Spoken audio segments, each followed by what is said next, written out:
say you are a senior executive. Like you manage this massive team, right? Yeah. You negotiate high-stakes contracts, and you are universally respected for your competence. Right, you're at the top of your game. Exactly. You're at the top. But then the moment you travel abroad and try to, just order a simple cup of coffee in a new language, your brain completely flatlines. Oh, yeah.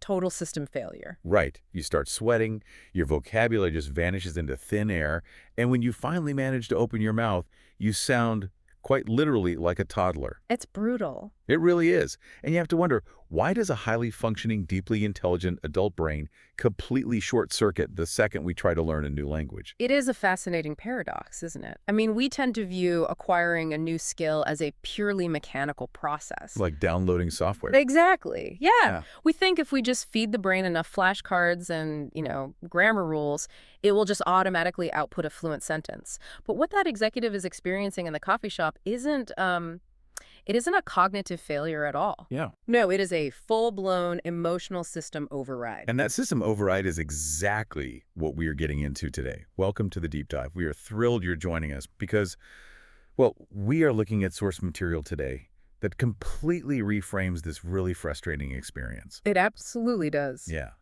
We are examining a transcript from two educators, Jack and Anna.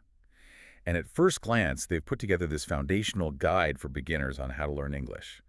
But the further you read into their material, you realize, wait a second, this isn't really a grammar guide at all. Not in the slightest. I mean, it masquerades as a language tutorial, sure, but it operates as a really sophisticated psychological toolkit. Yeah, that's a great way to put it. They're actively addressing the invisible emotional tripwires that cause that executive to freeze up at the coffee counter in the first place. Right. And our mission today is to decode Jack and Anna's specific methodology. Like, we're going to explore how they tackle everything from the paralyzing fear of public mistakes all the way to the neurological mechanisms behind their, honestly, seemingly simple daily habits. Sounds good. So, okay, let's unpack this.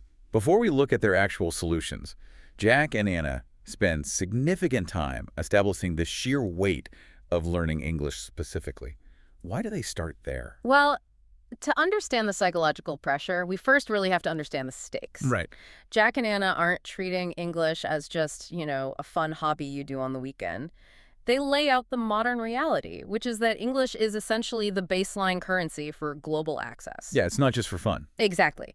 They explicitly point out its role in securing better jobs, facilitating international travel, and, accessing higher education. They also hit on a point about the internet that I think is really easy to take for granted if you are a native speaker. Oh, absolutely.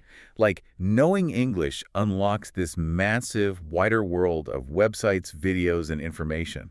It literally dictates the boundaries of your digital world. And as Anna notes in the text, it's the bridge to making friends across completely different cultures. So the why here is enormous. It is the global key. But that massive why creates a correspondingly massive problem. How so? Well, when the stakes are that high, when your job prospects or your ability to just navigate the world depend on this one skill, the pressure mounts exponentially. Oh, I see. Yeah. And this is where Jack and Anna identify the primary roadblocks standing in the way of every single beginner. It is not verb conjugations. Right. It is the fact that students are deeply, fundamentally terrified to speak. Wow. Yeah, Jack actually notes in the text that learners are afraid to make mistakes because they believe people are going to laugh at them. Yes, the fear of judgment. And as an adult, I have to say, that fear is incredibly potent. We call it, like, adult stage fright. Adult stage fright. I like that. It just makes complete sense that a 4-year-old will jump right in and babble in a new language, right? They don't have a heavily guarded ego yet. Right. They have nothing to lose. Exactly. Yeah. But you and I, and you listening right now, we've spent decades carefully constructing an image of competence in our lives. So I guess my question is, how crippling is this fear of looking foolish when we are suddenly stripped of our primary tool for demonstrating our intelligence, our vocabulary? What's really fascinating here is that Jack and Anna recognize that this fear of judgment isn't just some abstract anxiety. It induces a literal physiological response in the body. Wait, really? Like a physical reaction? Absolutely. When your ego feels threatened by the prospect of being laughed at, your amygdala, which is the brain's threat detection center, completely hijacks the system. Oh, wow. It triggers a full stress response.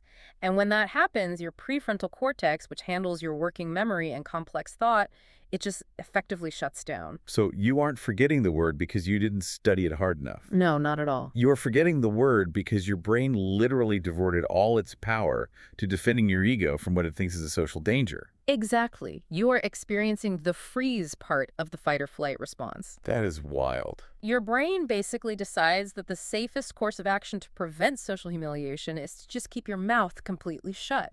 Which explains the coffee shop paralysis. Precisely. Yeah. Which is why Anna's very first intervention in the text is so crucial. She tells the learner, don't worry, you are not alone. Yeah, I noticed that.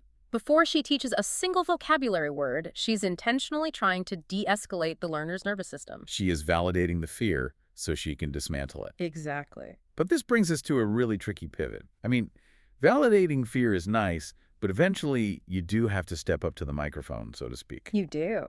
And Jack and Anna's method for dismantling that fear isn't just offering empty comfort. They actually try to fundamentally alter the learner's relationship with failure itself.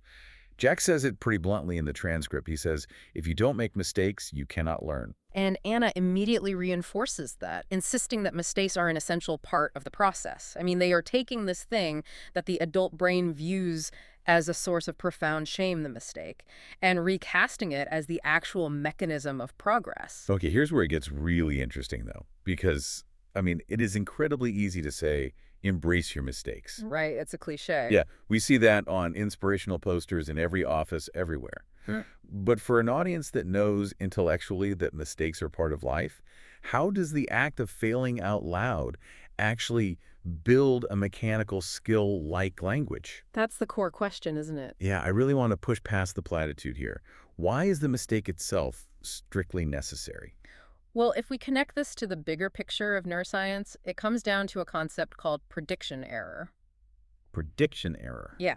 The brain is essentially a prediction machine. It constantly guesses what the right word or grammar rule is going to be in any given moment. Okay. If you get it right on the first try, your brain doesn't actually change very much because its prediction was already correct. There is no friction. It just confirms what it already knew. Right. But when Jack and Anna advise the learner to, quote, just speak, they are forcing the learner to prioritize raw communication over perfect precision. Right. Just getting the point across. And when you do that, you inevitably make a mistake.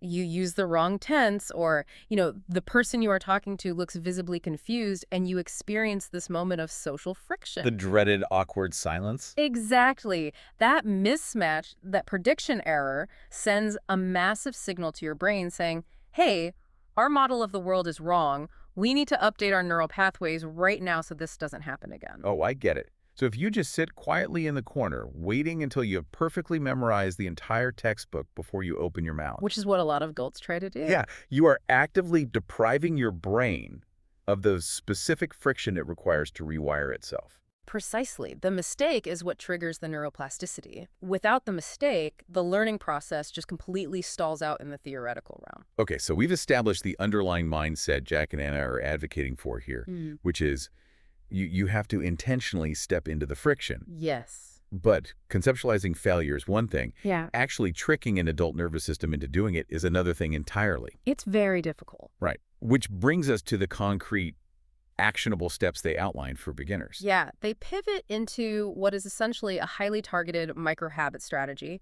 They break this massive, deeply intimidating project of learning English into embarrassingly small daily steps. Very specific steps, yeah. They outline 3 main actions in the text. First, speak to yourself about your day. Second, learn exactly 5 new words every day. And third, watch English videos, listen carefully, and repeat what you hear. Now, our listeners are very familiar with the concept of micro-habits. We all know that starting small is generally good advice.